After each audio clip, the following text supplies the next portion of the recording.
After the huge success of Hollow Knight, players had to wait 7 full years to finally get their hands on the sequel. But what does this story have to do with Bungie, the creators of the iconic Halo series? Let me explain. Hollow Knight became a gaming industry phenomenon, especially for the Metroidvania genre, just the same as The Witcher became a phenomenon on the storytelling. It's a title that, against all so-called market rules, achieved massive success. On release day of Hollow Knight Silksong, Steam and Epic Games servers outright collapsed, and thousands of players moved to GOG and Xbox, because those were the only platforms where you could launch the game without issues. At its peak, nearly 600,000 people were playing simultaneously on Steam alone. Silksong is the opposite of what the modern gaming industry represents: greed, obsession with financial results, and constant pressure to satisfy shareholders.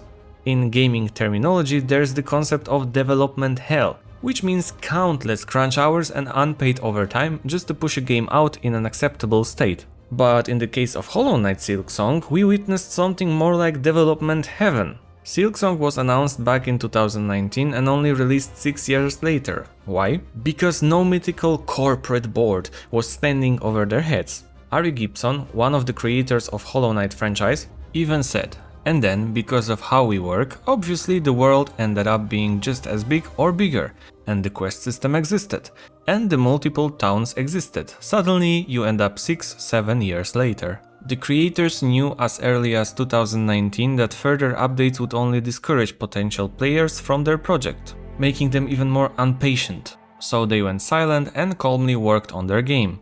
And one of the reasons was that they ended up in a much stronger power position towards Microsoft compared to Bungie. After all, Microsoft was not able to buy them, and on Microsoft's store the game was available from day one in Game Pass. But before we get into that, there are two important aspects of Silksong release worth mentioning to better understand what kind of game we are dealing with. When creating a sequel to such a highly anticipated game like Hollow Knight, it would have been completely reasonable to price it at $40 or maybe even $60. I'm sure fans would have been willing to pay even $80.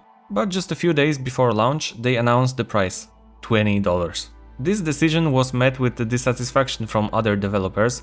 One of them, RG Lake, wrote, "Millions of people will probably buy Silksong on day one, and it was a game that had a very low budget, because the budget is these devs worked on it without direct pay for however long they wanted to do that. It had a these devs are independently wealthy budget of effectively $0. They can price however low they want as a result. The return on investment is infinite no matter what they do. But by charging such a low amount, they are causing lizard brain signals to fire off saying, 'This kind of game is worth $20. You should expect this game for $20. Because of that, developers on Twitter started wondering if their own game pricing was correct. Take Lone Fungus Melody of Spores as an example. They originally planned to price it at $20 as well. But since it's shorter than Silksong, maybe it should cost even less. However, it turned out players weren't as warped by that lizard brain, and when the dev asked how much this game should cost, most players said that if he believed it was worth $20, then that's what it should cost. But if anyone should be worried, it's AAA developers. They've gotten used to measuring value by brand reputation. If the first game is a huge hit, the sequels can bleed fans dry, knowing it will sell anyway. And here we are with one of the most anticipated indie games in years, a full launch experience priced under $20. It's like someone selling an apartment at a normal rate instead of 3,000 euros per square meter. The price point became so absurd that fans started complaining that they couldn't spend more to support the devs, and even some pirates openly refused to crack the game, saying it's so cheap that you should buy it and support the developers. And personally, I agree with them. I think that paying more than $50 for a single game is an overkill, so the more developers complain about rising production costs, the less I care. Grabbing sales wherever I can, even buying games from Mozambique if I think they are not worth the full retail price. For example, I'm not kidding you, Silent Hill F in Poland, which is a 10 hours game, single player game, 10 hours, only 10 hours, costs $92. Like, what the fuck are you thinking? Does that ruin the market? Probably, but so does charging full price for an unfinished and buggy Call of Duty, because, you know, someone will pay $80 for a game just to unlock a gun faster, or someone will pay $90 for Silent Hill F. And when game prices hit a breaking point, that's when gamers rediscover names like Skid Row, Fit Girl, or Empress.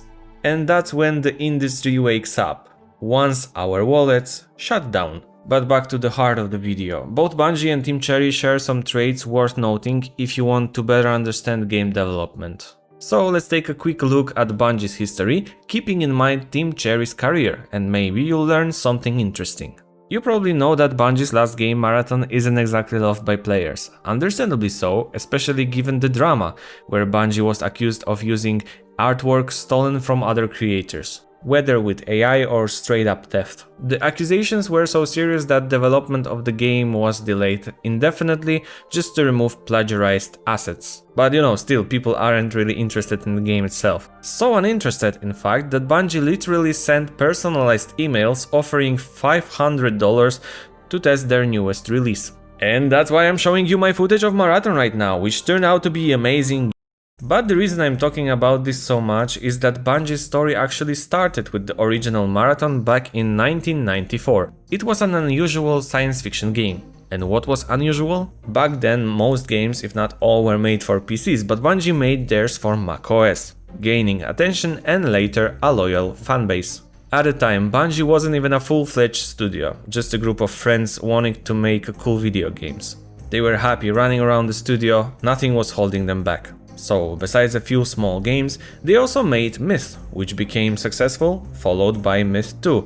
And here's where we tie it back to Hollow Knight. Myth 2 literally had a bug that wiped players' hard drives. At the time, without the option of quick updates or day one patch, Bungie had to publicly announce that they would accept returns for any copy of Myth 2 just to prevent further damages.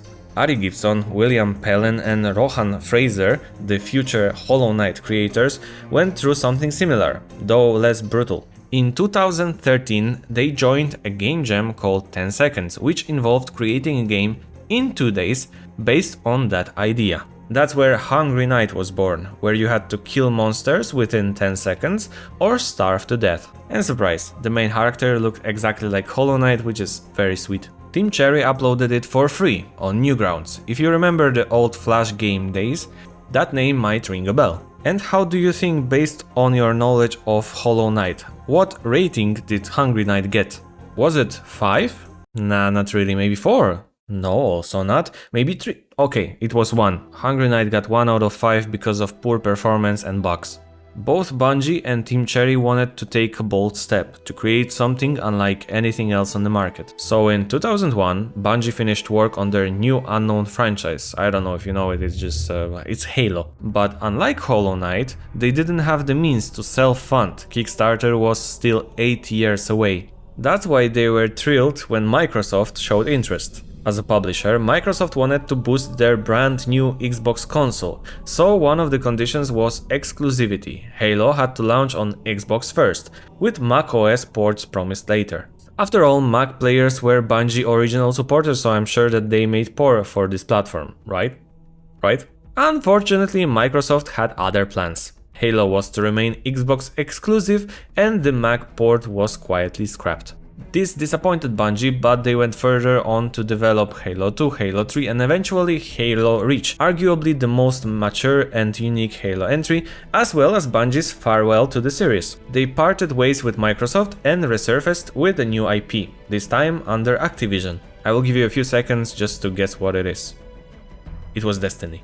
And that's where the publisher went wild, selling the game for the full price and expecting people to also buy microtransactions. And of course, releasing frequent, paid expansions. On the other hand, Hollow Knight, benefiting from the modern world, handed funding over to the fans. Just before launch, they raised 57,000 Australian dollars, surpassing the expected 35,000. That was their first sign the game had real potential. And unlike Bungie, Team Cherry built their project for players, so it wasn't surprising that in playtests, that happened a few months later, feedback was overwhelmingly positive. If you don't see the correlation here, let me explain. On one side, you have a developer forced to comply with a company focused on the profit expectations, and on the other side, you have Hollow Knight's creators directly funded by players, making them the only people to whom the devs were accountable. So please don't tell me that such an initiative like Stop Killing Games is useless.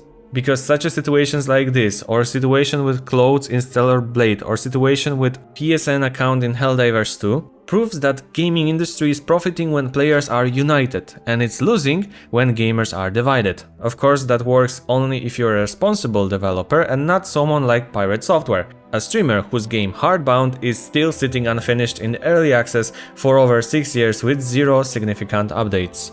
Even though Bungie's Halo and Team Cherry's Hollow Knight were both born from passion and love for the new worlds, their development paths were wildly different. Bungie had loyal fans, but abandoned its ideals to survive under financial pressure. Team Cherry, on the other hand, launched at the right time where fan support was enough to fund a dream project. Team Cherry delivered Hollow Knight because of the players. Bungie delivered Halo thanks to the marathon community.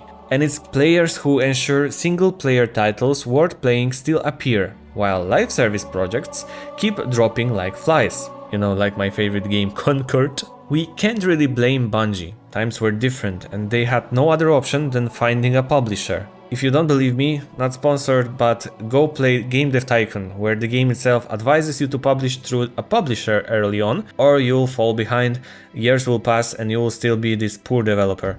After Bungie, with their perfectionist drive, development of Halo 3 took years, got steamrolled by the corporate machine of Activision, a story that they made for Destiny was rewritten. Every bit of extra content had to come out on schedule just to fill up the publisher's pockets. The only upside was that when Bungie eventually left Activision, they managed to walk away with rights to the Destiny franchise, but it also didn't save them.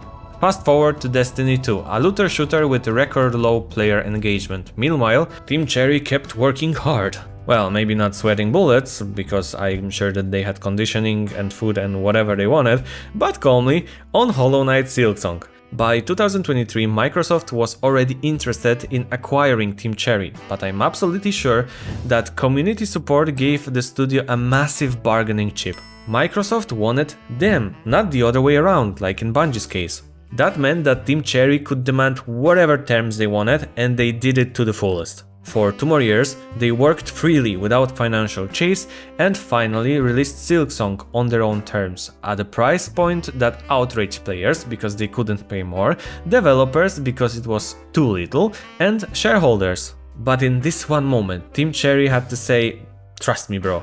And it turned out to be an incredible move. And that's why I want to thank Team Cherry for so many hours of amazing entertainment. And thank you for watching this video. Even though optimistically only 12% of people stay until this moment. If you enjoyed it, I would really appreciate a like and a sub, to maybe push it to 14%. Anyway, that's the end of this video. YouTube thinks that you'll enjoy this video over here, so check it out. I think that it's a good choice, by the way. And as for me, I got to finish Hollow Knight before I dive into Silksong, because I started both of the games. I played one of them a little bit on the stream. Other one I have still to finish on Steam Deck, but I'm very excited. For example, because I saw a post where a guy said that beating Hornet in this second location took him like 6 hours of his life, and I did it faster, so I feel good about myself. Thanks for watching, take care, and see ya!